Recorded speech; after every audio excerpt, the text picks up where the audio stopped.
Do you know what today is? Yes, it's a Wednesday. It's also the day before the 24th anniversary of 9/11.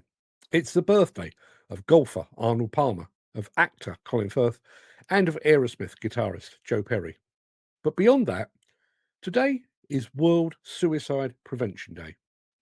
Now, in truth, the name of the day is a misnomer. There will be no prevention. No one will be confiscating handfuls of pills from those struggling with their mental health issues. None of us will be expected to talk our friends, family members, and colleagues down from a ledge. World Suicide Prevention Day is, first and foremost, a day to raise awareness. Now, of course, many companies in the demolition and construction industry will likely co opt the day to shout about their commitment to mental health awareness. LinkedIn will be awash with virtue signalling about mental health first aiders and other such initiatives. Whether those claims will be matched by any genuine action, no one knows, though personally, I doubt it. So, as I said, this comes down purely to awareness. But my question is this: who in this industry needs greater awareness of an issue that is claiming the lives of more than 500 of our working men and women each year? Over the last decade, 7,000 construction workers have taken their own lives.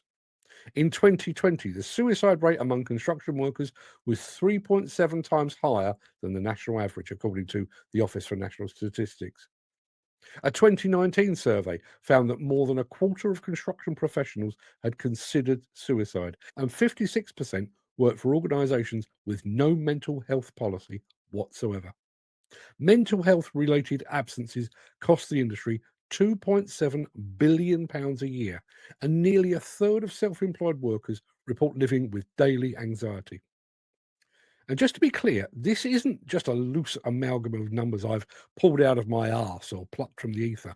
I'm not disclosing some long hidden secrets here. These are facts that we know. In some cases, they're facts that we have known for years. And yet, here we are in 2025, and we're still talking about awareness, not cures, not action, awareness. As an industry, we should be way beyond awareness at this point. We're not. But I'll tell you who is. The worker that saw his friend take his own life on site. The colleague sat opposite an empty seat in the site cabin. I'll tell you who else is beyond awareness.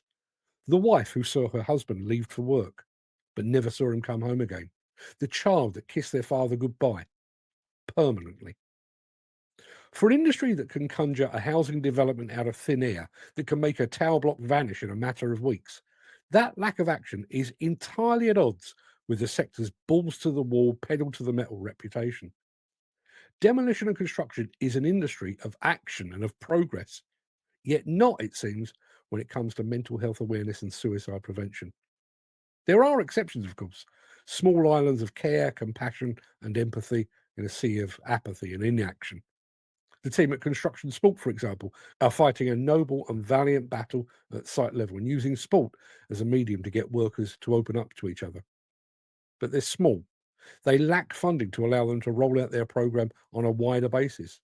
And so, at a time when the industry should be waging a war on the scourge of suicide, Construction Sport and others like them are fighting small, isolated battles.